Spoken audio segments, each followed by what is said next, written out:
هر کسی تاریخ خود را نمی‌داند بالکل آینده خود را ساخته نمی‌تواند. درود بینندگان عزیز، سلسله برنامه گلچین از تاریخ تاجیکان است منظور شما. در برنامه امروزه نامزد علم‌های تاریخ استاد دانشگاه ملی تاجیکستان جمال‌الدین شریفزاده حضور دارند. خوش آمدید به برنامه. سلامت باشید. نگفته نماند که برنامه گلچین از تاریخ تاجیکان از روی شاه اثر اکادمیک باباجان غفوروف تهیه و پیشکش بینندگان می‌گردد و ما در برنامه‌های قبلی اطراف باب و زیرباب‌های تاجیکان اکادمیک باباجان غفوروف منظور بینندگان نموده بودیم. خاصتا در برنامه آخر وابسته به رقابت و مناسبت‌های سیاسی، دولتداری ساسانیان و هیتولیان گفتگو صورت گرفت و امروز موضوعی که ما در این برنامه انتخاب کردیم حرکت‌های مردمی در زمان حکومت ساسانیان و نخست برای بینندگان معلومات می‌دادید که تا کجا سیاست اجتماعی شاهنشاهی ساسانی در همین دوره صورت گرفت. واقعا از آموزش و تحلیل تاریخی دولتداری عهد باستانی نیاگان تاجیکان که در کتاب تاجیکان اکادمی باباجان غفوروف به طور مشخص در اساس سرچشمه‌های تاریخی بررسی شده است، برمی‌آید که یکی از مرحله‌های اساسی تشکل و رشد دولتداری نیاگان تاجیکان آریایی‌ها به زمان حکومت شاهنشاهی ساسانیان مربوط است. واقعا زمان ساسانیان یک مرحله است که سرحد دو نظام است، دو جامعه است، جامعه غلامداری و جامعه فئودالی. یعنی ساسانیان اصلا در دو نظام حکومت کردند و البته با در نظر داشتی به نوبت گرفتن و روی کار آوردن عنعنه‌های نیک دولتداری نیاگان خود مخصوصا هخامنشی‌ها و پیش از آن اشکانیان یعنی دولت پارت‌ها. به واسطه اکادمی باباجان غفوروف در کتاب تاجیکان مخصوصیت فرق‌کننده یعنی زمان حکومت شاهنشاهی ساسانیان را از لحاظ سیاست اجتماعی این شاهنشاهان مورد بررسی و تحلیل قرار داده است. نظام اجتماعی ساسانیان در اساس عنعنه‌های اوستایی و عنعنه‌های اداره‌کنی جامعه عهد باستانی راه اندازی شده بود و نظام عنعنوی و اوستایی که در اساس کتاب اوستای دین زرتشتی تعریض شده است، اصلا جامعه به سه طبقه تقسیم شد. تا زمان حکومت ساسانیان جامعه به سه طبقه تقسیم شد: سپهداران، اشرافان و روحانیان. بعد از آن که دولت ساسانیان تأسیس یافت و در نتیجه اصلاحات‌های اداره‌کنی دولتی از جانب اردشیر بابکان و بعداً شاهنشاهان بعد تا خسرو انوشیروان، یک طبقه دیگر اجتماعی در جامعه تشکل یافت با نام طبقه کشاورزان و چاروداران و هنرمندان. چون در تعلیمات فلسفی، تعلیمات دینی و فلسفی و جهانبینی نیاگان تاجیکان آریایی‌ها، کشاورزان، هنرمندان و چاروداران که قشر استحصال کننده جامعه به حساب می‌رفتند مقام مخصوص داشتند. حتی در تمام همون آثار عهد باستانی تاجیکان با کشاورزان و هنرمندان بسیار یعنی که اعتماد، دقت و مقام مخصوص داده می‌شد. بنابراین شاهنشاهان ساسانی نیز در مناسبت به این قشر جامعه یعنی که سیاست تحمل پذیری، سیاست احترام گذاری نسبت به طبقه‌های کشاورزان و هنرمندان را راه اندازی کردند. ولی متاسفانه از سبب آنکه دین زرتشتی دین دولتی اعلام کرده شده از جانب اردشیر بابکان و مقام دینداران زرتشتی به واسطه خیلی بلند رفت، حتی در زمان حکومت شاپور دو مقام دینداران تا درجه بلند رفت که موبدان که روحانی از همه کلان در عهد حکومت ساسانیان به حساب میرفت و مخپد نامیده میشد.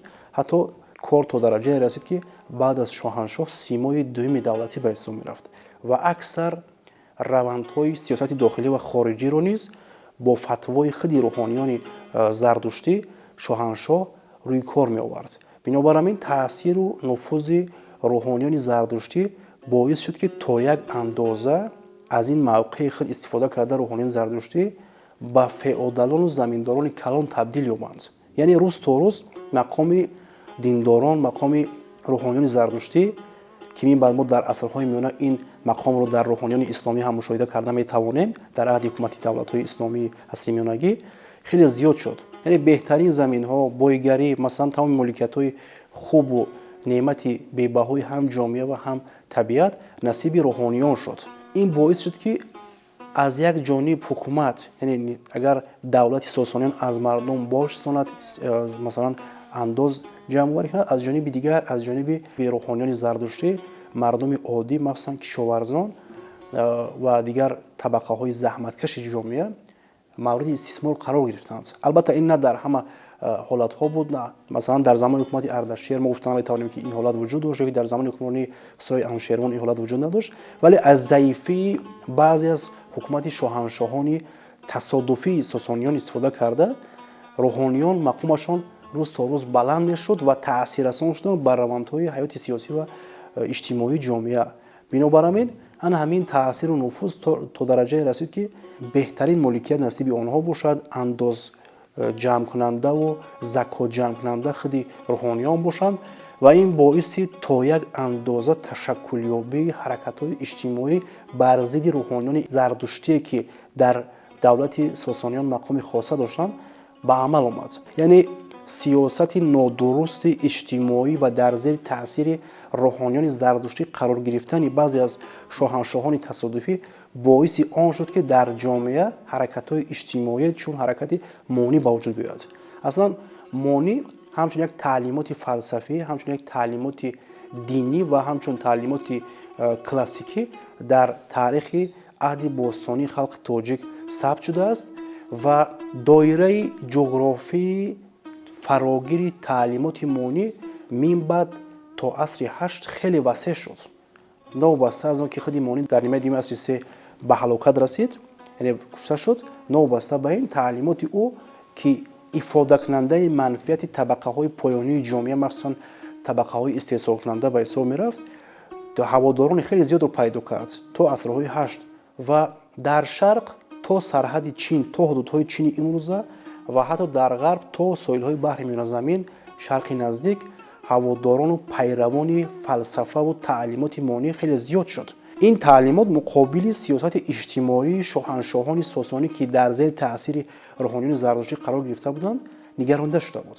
بنابراین اندازهای از حد زیاد خودسری‌های روحانیان زردشتی، خودسری‌های فئودالان نو تشکل یافته که ابتدای تشکلیابی مناسبت‌های فئودالی بود باعث شد که چنین حرکت‌های اجتماعی مانند حرکت مانی در جامعه به عمل آید که در آینده مردم رو به اسیان و به یک تحولات بزرگ دعوت نمایند. اصلا ما وقتی که به شخصیت مانی نظر می‌افکنیم، همچنین در کتاب چهره‌های ماندگار پیشروی ملت هم در یکی از صحیفه‌های اساسی، یعنی مانی همچون چهره ماندگار ملت تاجیک انعکاس شده است که البته این از شخصیت برجسته مانی خبر می‌دهد. مانی اصلا یک نفری بود که به مانند کنفوسی، به مانند سیددھارتا گاوتامایی که در هندوستان و خیتای اینقدر تعلیمات آنها رواج رونق یافته بود، تعلیمات مانی نیز که به منفعت طبقه های پایانی جامعه مخصوصا صنف زحمتکش نگرانده شده بود، چون این یک تعلیمات خیلی وسیع بود. یعنی این از تشکل و تفکر همون جهانبینی خاصه خود مانی خبر میدهد که او یک چند اثرهای دیگری رو وابسته به حیات اجتماعی، وابسته به چگونه اداره نمودن جامعه و حکومت شاهنشاهی ساسانیان نویسنده است و حتی یک اثرش شاپورنامه است.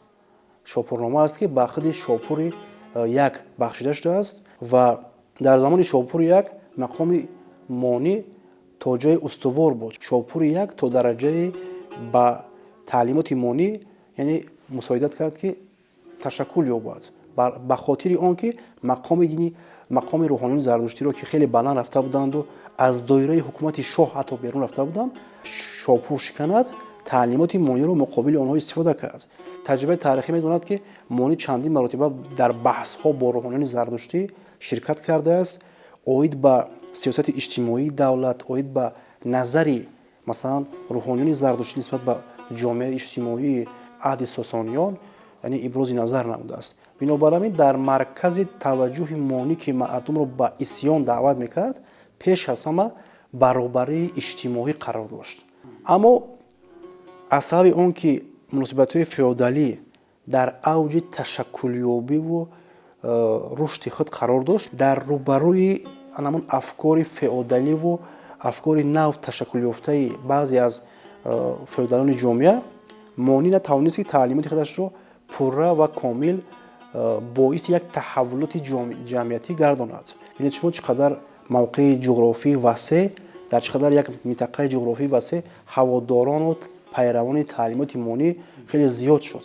ки ин албатта аз чӣ хабар медиҳад? Аз он хабар медиҳад ки воқеан монӣ ба як таълимоти асос доштааст ки ба талаботи ҷомеаи ҳамонрӯзаи Эрон, Осиёи Марказӣ ва Хуросон ҷавобгӯ будааст ки ин мардум қабул кард ин таълимота. Ин таълимот баробари иҷтимоӣ буд, баробар ҳуқуқӣ буд.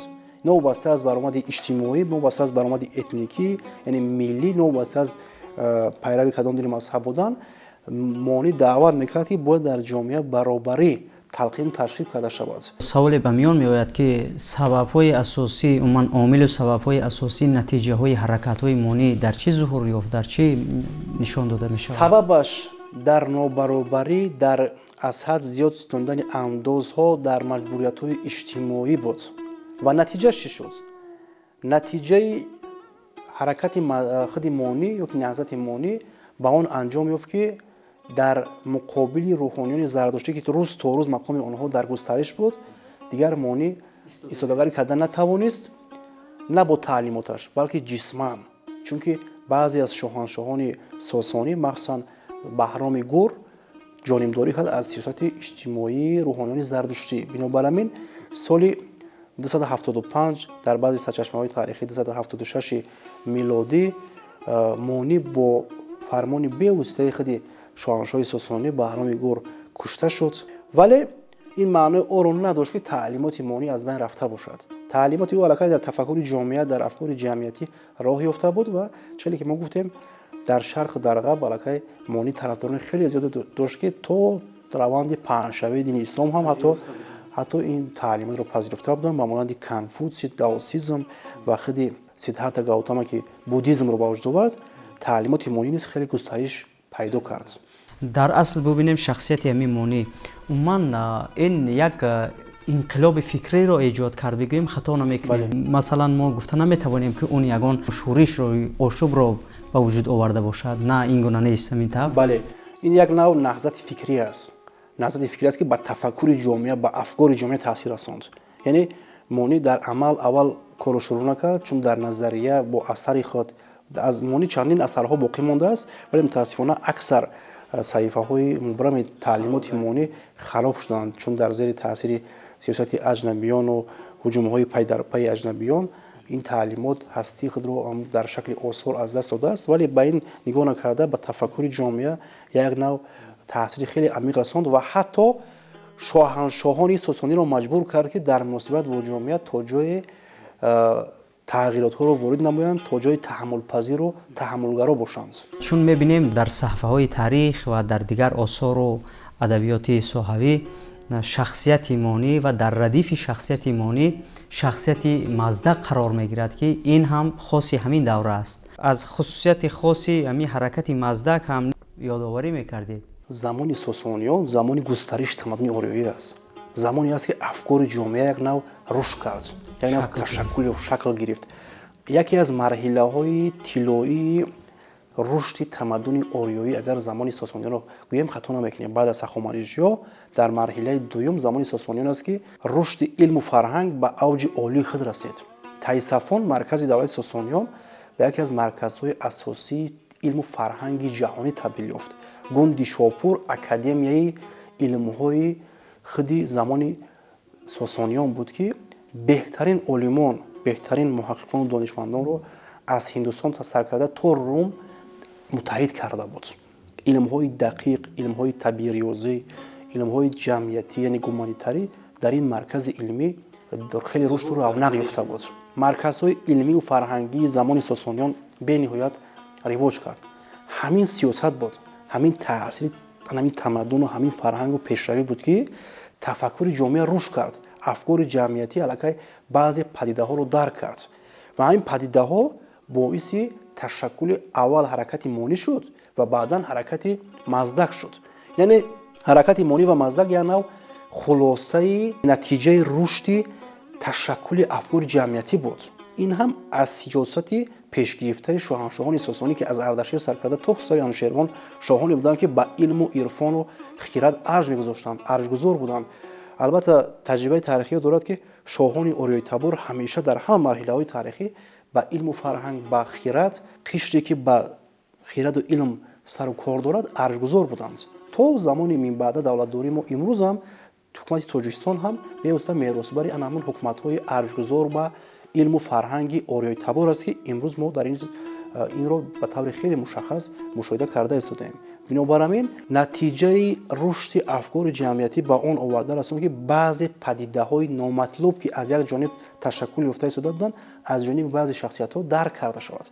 ҳамин дарккунандаҳо монӣ буду, маздак буду, дигарҳо буданд ки аллакай баъзе каҷравиҳои сиёсати иҷтимоӣ, баъзе шоҳаншоҳони тасодуфии сосониёнро дарк карда буданд ки онҳо дар зери таъсири синфи муайяни ҷамъиятӣ қарор гирифта буданд. барои дифоъ аз манфиатҳои ҷамъиятӣ, барои дифоъ аз ҳамон манфиатҳои кулли ҷомеа чунин ҳаракатҳое ба монанди монӣ ва маздак ташаккул ёфтанд ва маздак низ идомадиҳандаи бевоситаи ҳамин наҳзати фикрии монӣ буд ва маздак дар амал мехост ки мардумро ба исёни зидди ҳукуматии сосониён ки аллакай дар зери таъсири рӯҳониёни мутаассиби зардуштӣ қарор гирифта буданд даъват кард ва мардумро ба баробарии иҷтимоӣ ва иқтисодӣ даъват мекард. хусусияти хоси ҳаракати маздак нисбат ба монӣ дар чӣ зоҳир мешавад ва аҳамияти омӯзиши он аз нигоҳи Бобоҷон Ғафуров чӣ гуна аст? монӣ ба баробарҳуқуқию иҷтимоӣ даъват мекард, лекин хусусияти хоси фарҳандаи ҳаракати маздак аз он иборат буд ки ба баробарии иқтисодӣ даъват мекард мардума. яъне дар он ақида буд ки худованд модоме ки ҳамаро баробар офаридааст, бояд ки моликият, неъматҳои моддӣ ва маънавии ҷомеа бояд баробар дар байни мардум тақсим карда шавад. бинобар ҳамин хусусияти фарқкунанда буд ки маздак ҳарчанд ки тарафдорони хеле зиёд пайдо кард, аммо шикаст хӯрд. барои чӣ шикаст хӯрд? чунки афкори маздак, ҳамон афкоре ки дар рӯбарӯи муносибатҳои навташаккулёфтаи феодалӣ қарор гирифт, истодагарӣ карда барои чӣ натавонист? чунки аз лиҳози мазмунию мантиқӣ гирем агар анами баробарии иқтисодие ки маздак даъват мекард, инсонро ба ҷомеаи ибтидоӣ даъват мекард. ба ғайр аз ҷомеаи ибтидоӣ дигар дар ягон марҳилаи таърихӣ таърих ёд надорад ки дар ҷомеа баробарии иқтисодӣ бошад. инҳо дар тағйирёбии сиёсати иҷтимоиву фарҳангии шоҳаншоҳони сосонӣ таъсир расонданд. яъне дар тағйирёбӣ дар кадом ҳолат? тағйирёбӣ ба манфиати ҷомеа. яъне баъзе шоҳаншоҳҳоро маҷбур кардан новобаста аз шикаст, новобаста аз он ки маздак ба қатл расонида шуд, новобаста ба ин ба сиёсати иҷтимоӣ вақт таъсиррасон шуд. яъне натиҷаи мусбӣ буд. вале шоҳони сосонӣ маҷбур шуданд ки баъзе гузаштҳо кунанд нисбат ба табақаҳои мухталифи ҷомеа ва мақоми рӯҳониёни мутаассиби зардуштиро низ то ҷои коста намоянд. маздак аслан аз соли 491 то соли 529 милодӣ фаъолияти худро ҳамчун як таълимоти мушаххаси иҷтимоӣ нағзати фикрӣ идома дод ва дар соли 529 дар натиҷаи дастисаи рӯҳониёни зардуштӣ маздак ба дом гирифтор шуду бо фармони бевоситаи хусрави анушервон кушта шуд. лекин аз таҷрибаи ҳаракати маздак қубот барои он ки аз зери таъсири нуфузи рӯҳониёни зардуштӣ худашро озод кунад, ҳатто маздакро дар муқобили зардуштиён гузошт. ҳатто ба маздак то як дараҷаи имконият дод ки дар ташвиқу тарғиби таълимоти худ чӣ кор кунад? муваффақ бошад. яъне аввал чӣ боис шуд ки ин қадар ҷонибдорони маздак пайдо шуд? сиёсату мусоидати қуботшоҳи сосонӣ нисбат ба ҳаракати маздак ва нисбат ба шахсияти маздак. ва баъд аз он ки рӯҳониёни мутаассиби зардуштӣ аз ҳад зиёд зулму истибдодро пеш гирифтанд, маздакро бо роҳи дастиса ба дом андохтанду маздак соли 529 кушта шуд. хусрави анушервон дар натиҷаи шӯриши маздак ба як хулоса омад ки бояд садди роҳи рӯҳониёни мутаассиби зардуштӣ шавад ки онҳо дар истисмори мардуми заҳматкаш ҳамто надоштанд. мо дар боло зикр кардем ки беҳтарин моликияти ҷомеа насиби онҳо буд. бинобар ҳамин хусрави анушервон мақоми муғпати мубадонро, яъне мубади мубадони зардуштиро ба мақоми ҳафтум овард. яъне мақоми онҳоро хеле коста кард ки то ин ки дар оянда ба монанди қубоду ба монанди фирӯз ба бозичаи дасти рӯҳониёни зардуштӣ гирифтор мешаванд. ва бояд гуфт ки яке аз сабабҳои асосии ҳам шикасти мониву маздак ва ҳам шикасти худи шоҳаншоҳии сосониён ки дар оянда аз ҷониби арабҳо дар соли 651 шикаст хӯрданду ҳастии худро аз даст доданд, ана ҳамин мақоми рӯҳониёни мутаассиби зардуштӣ буд.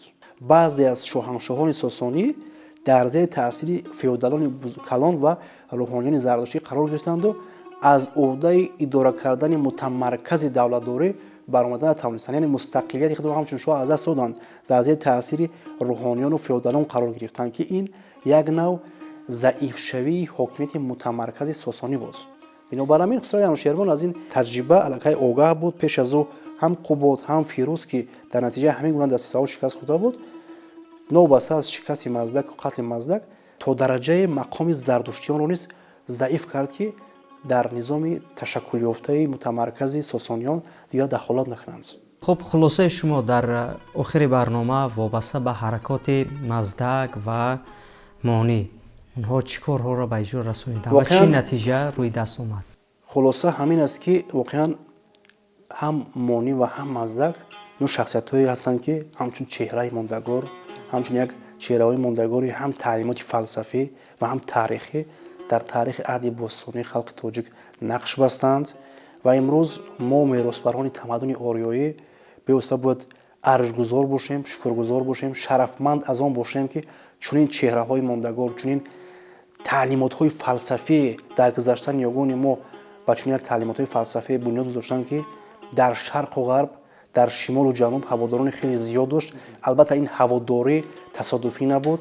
ин як нав бартарии таълимоти монӣ ва маздакро нишон медод, ки ба талаботи ҷомеа, яъне ба талаботи рӯзафзуни ҷомеа ҷавобгӯ буданаша инъикос менамояд. бинобар ҳамин мо монӣ ва маздакро метавонем, ки ду чеҳраи фалсафаи аҳди бостонии халқи тоҷик номем ва онҳо дар ташаккулёбии афкори ҷамъиятӣ, дар бедор намудани ҳимоят аз ҳуқуқи шаҳрвандӣ, яъне нақшгузор буданд ва таълимоти онҳо боис шуд, ки мин баъд сиёсати иҷтимоии шоҳаншоҳони сосонӣ ва шоҳони дигари минбаъда, яъне ки дар муносибат ба ҷомеа тағйир ёбад. ин як нав манфиат ба худи ҷомеа буд. бисёри сипос ба шумо барои чунин маълумотҳои саҳеҳ ва фарогири мавзӯи мадди назар, ки он ҳам бошад ҳаракатҳои мардумӣ дар замони ҳукумати сосониён дар мисоли шахсиятҳои монӣ ва маздак, ки як таълимоти хоса барои тағйир додани афкори ҷомеаи вақт кӯшишҳо ва заҳматҳо рӯи даст гирифтанд, амалӣ гардид. ва умед бар он мебандем, ки бинандагони азиз идомаи ин мавзӯъро ба таври фишурда ва бояду шояд бо дарёфти маълумотҳои саҳеҳ аз китоби тоҷикони академик Бобоҷон Ғафуров дастрас хоҳанд кард. ин буд бинандагони азиз силсила барномаи Гулчин аз таърихи тоҷикон бо иштироки номзади илмҳои таърих устоди донишгоҳи миллии Тоҷикистон Ҷамолиддин Шарифзода. изҳори сипос ба шумо барои даъват дар барнома. то барномаи навбатӣ сарбаланду пирӯз бошед.